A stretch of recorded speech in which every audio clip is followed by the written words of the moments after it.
Slušali smo Božju riječ. Poslušali smo Božjo besedo. Kaže da riječ Božja smiruje one ljude koji su nemirni, Pravijo, da Božja beseda pomirja tiste ljudi, ki so nemirni. a one koji su mirni njih uznemiruje. Tiste, ki so pa mirni, jih pa vznemirja. Aleluja. Aleluja.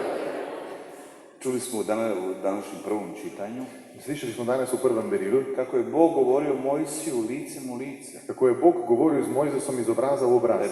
Dakle, Mojsij razgovarao s Bogom. Mojzes je govoril s Bogom, pogovarjal se To je ono z što smo Bogom. danas govorili, da je molitva razgovor s Bogom. To je tisto, kar smo danes govorili. Molitev je pogovor z Bogom. I kršćani koji ne mole, oni će izgubiti vjeru. In kristjani, ki ne molijo, bodo vero izgubili. Koliko molitve u životu, toliko će biti istina. Koliko je molitve, toliko će biti. Toliko snage. Toliko koliko je molitve, toliko bo moči. Dakle, u molitvi uvijek osluškivati Gospodina. Vedno v molitvi poslušati Gospoda, prisluhniti I Gospodu. Mojsij je činio brojna čudesa. Mojzes je delal mnoge čudeže. On je bio oruđe u Božjem ruku. On je bil orodje v Božjih rokah. Dakle, Bog je izabrao njega. Bog je njega izbral. Bog radi preko čovjeka. Bog dela prek človeka, On radi preko ljudi. dela prek ljudi. I vidimo da je, kaže, Bog je hranio u pustinji narod sa manom. In vidimo, da je Bog v puščavi narodu dajal mano za hrano. Kruh s neba, slatki kruh. Kruh z nebes, sladki kruh. I taj nas kruh posjeća na Euharistiju. In ta kruh nas spominja na Euharistijo.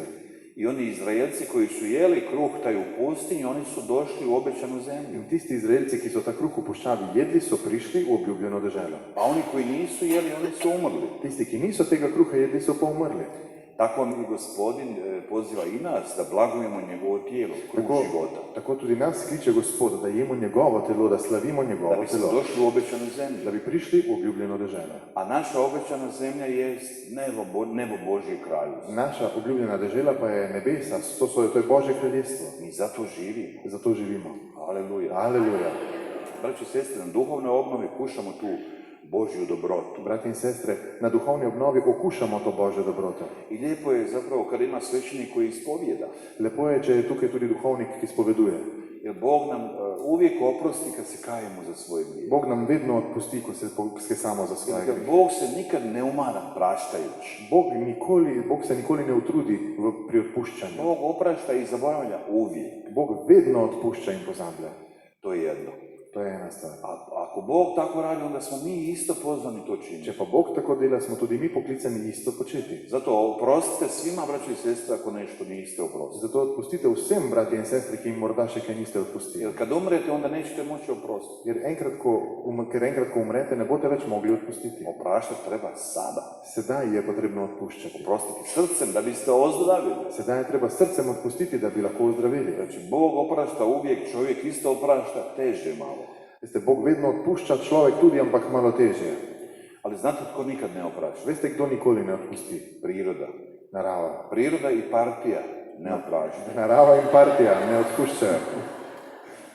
Zato ako čovjek griješi protiv prirode, Če človek greši zoper naravo, onda ga priroda kazni. potem narava kaznuje človeka. Zato danas imate prirodne katastrofe. Zato so danes naravne katastrofe, Oluje, nevremena, Nevihte, požari, poplave. požari, poplave.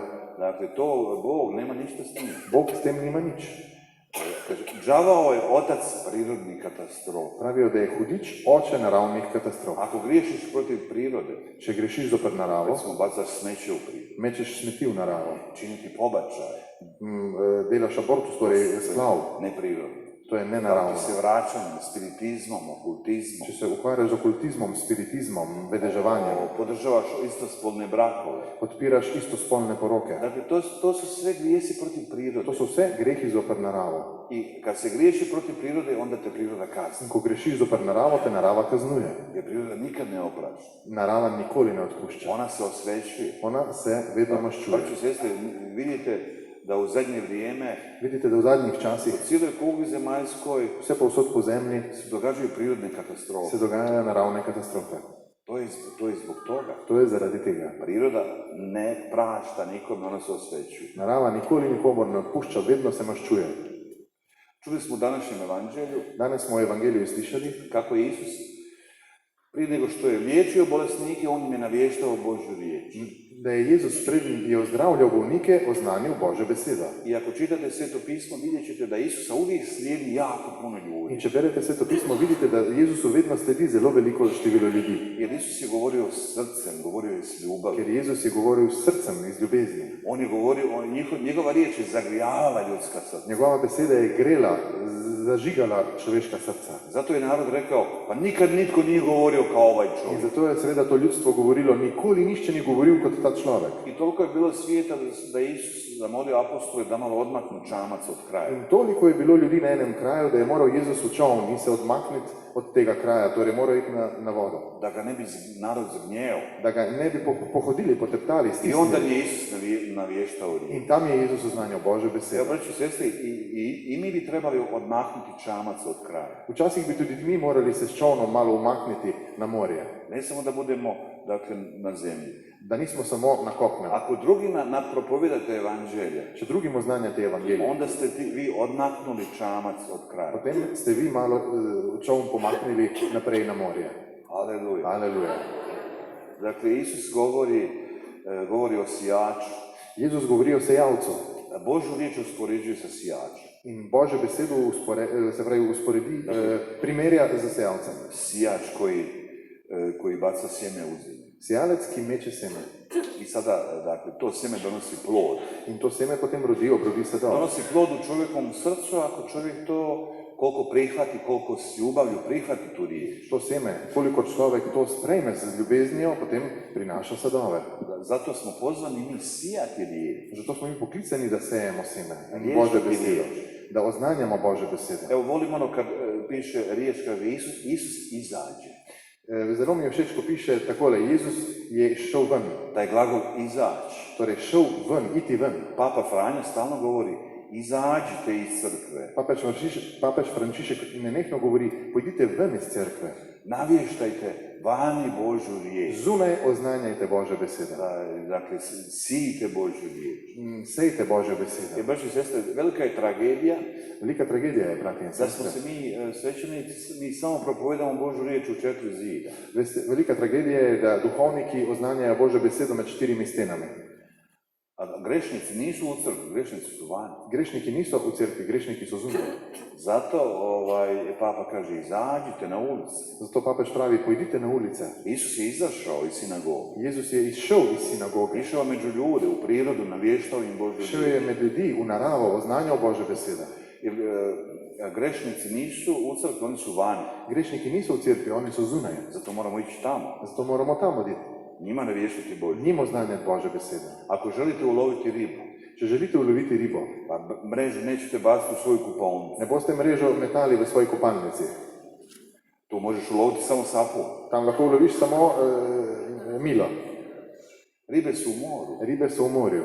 Tamo su grešnici, tamo su Tam ribe. so grešniki, tam so Zato ribe. moramo izaći vani i svima propovijedati Božju Moramo riječ. iti ven in vsem oznanjati Božjo besedo. Vidimo da je Isus išao po selima, po gradovima, Vidimo, da svuda je je Jezus šel po vaseh, po mestih, vse povsod je šel. I ljudi su ga satima slušali. In ljudje so ga ure in ure poslušali. On im je navještao riječ. On jim je oznanjal besedo. Govorio im je o Božjem kralju. Govoril jim je o Božjem nebeškem Evo, kraljestvu. ja isto godinama već idem po selima i gradovima. Jaz tudi že leta in leta hodim po mestih in po vaseh.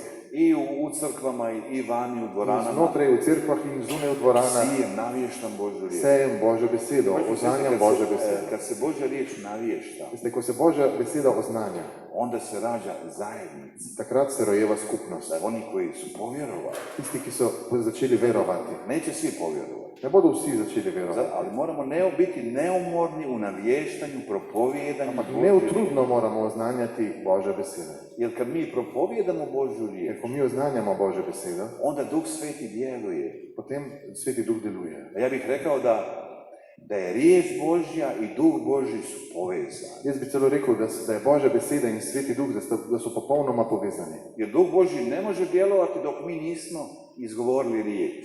Sveti Duh ne more delovati, dokler mi nismo izgovorili besede. Znači, Duh Božji lebdi nad Slovenijom Če Sveti Duh lebdi nad Slovenijo i on čeka kad će netko od vas početi izgovarati riječ. in čaka, kdaj bo kdo izmed vas začel izgovarjati Da Božjo je Isus besedo. spasitelj, da je Isus Da je gospodin. Jezus rešenik, da je Jezus Gospod. I čim budete izgovarali riječ, Duh Božji će činiti čudesa. In takoj, ko boste izgovorili besede, bo Sveti Duh delal čudeže. On će djelovati preko vas. Bo deloval po vas.